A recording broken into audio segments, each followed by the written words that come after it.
कक्षा 10 के प्रिय बच्चों, आज आपको पेज नंबर 110 का पद्यांश 7 पढ़ाने जा रहे हैं। देखिए, ऊधो मोहि ब्रज बिसरत नाही, ऊधो मोहि ब्रज बिसरत नाही।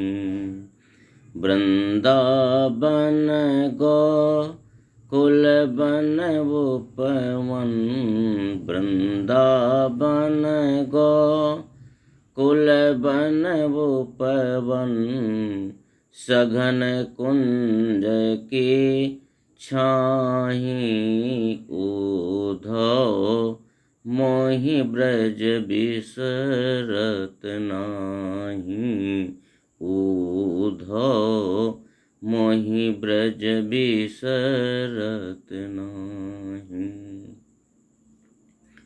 प्रातः समय माता जसुमति अरु, प्रातः समय माता जसुमति अरु, नंद देखी सुख पावत, ऊधो मोहि ब्रज बिसरत नाही, ऊधो मोहि ब्रज बिसरत नाही।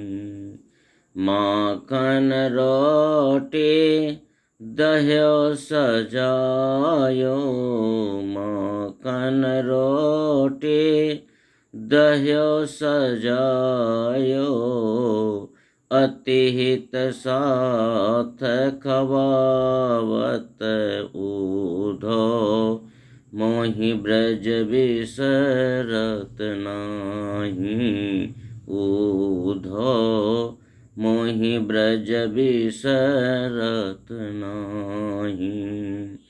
गोपी ग्वाल बाल संग खेलत, गोपी ग्वाल बाल संग खेलत, सब दिन हंसत सिरात, ऊधो मोहि ब्रज बिसरत नाही, ऊधो मोहि ब्रज बिसरत नाही।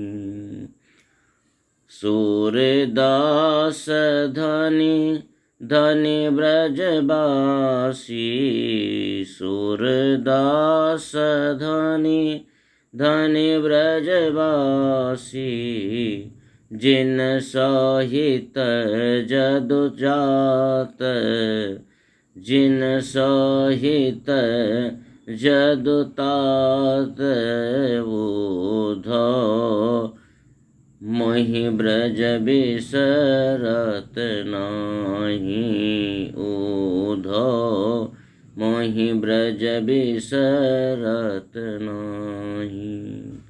शब्दार्थ देखिए, मोहि मुझे, बिसरत विस्मृत यानी भूलना, नाही नहीं, सघन गहन, कुंज छोटे, वृक्षों का समूह, दह्यो दही, सिरात बीत जाना, धनी धनी धन्य होना, जिनसो जिन पर, जदु जात श्री कृष्ण। आइए संदर्भ।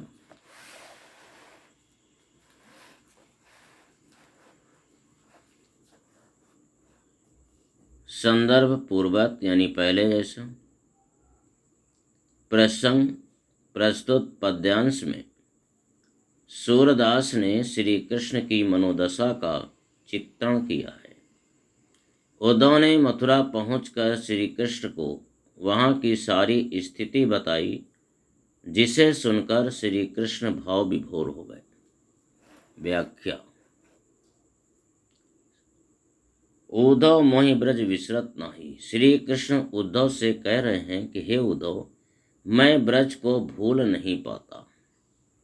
मैं सबको भूलने का प्रयास करता हूँ, किंतु मेरे लिए संभव नहीं हो पाता।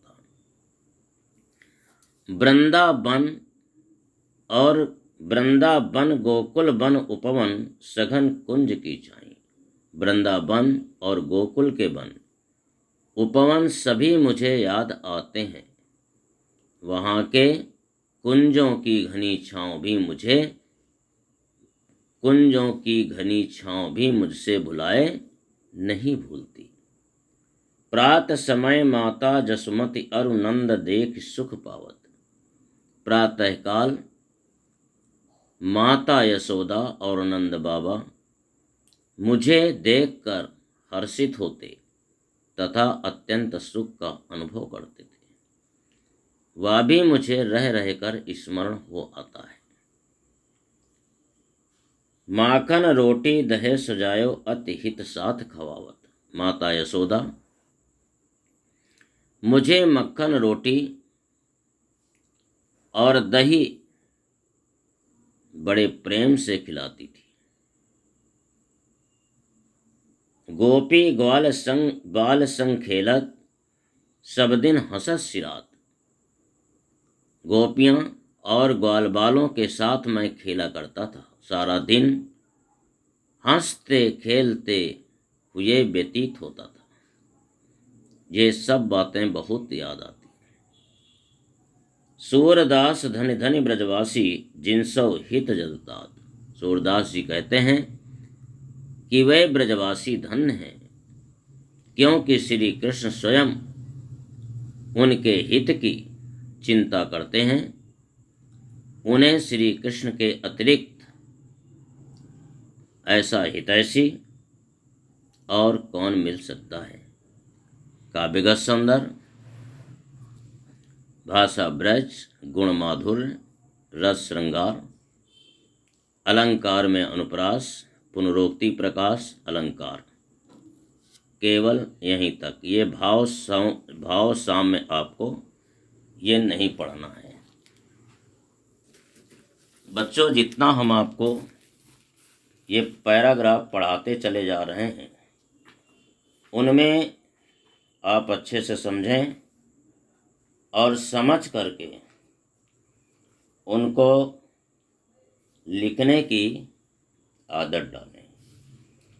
उससे क्या होगा कि आपका अभ्यास भी बनेगा।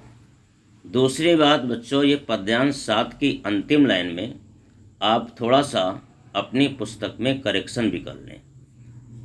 जैसे लिखा है सूरदास धनि धनि ब्रजवासी जिनसो हित जदु जात लिखा हुआ है, तो आप यहाँ कर लें जिनसो हित जदु डैश लगी है और जात की जगह तात कर लीजिए। तात, जदु तात।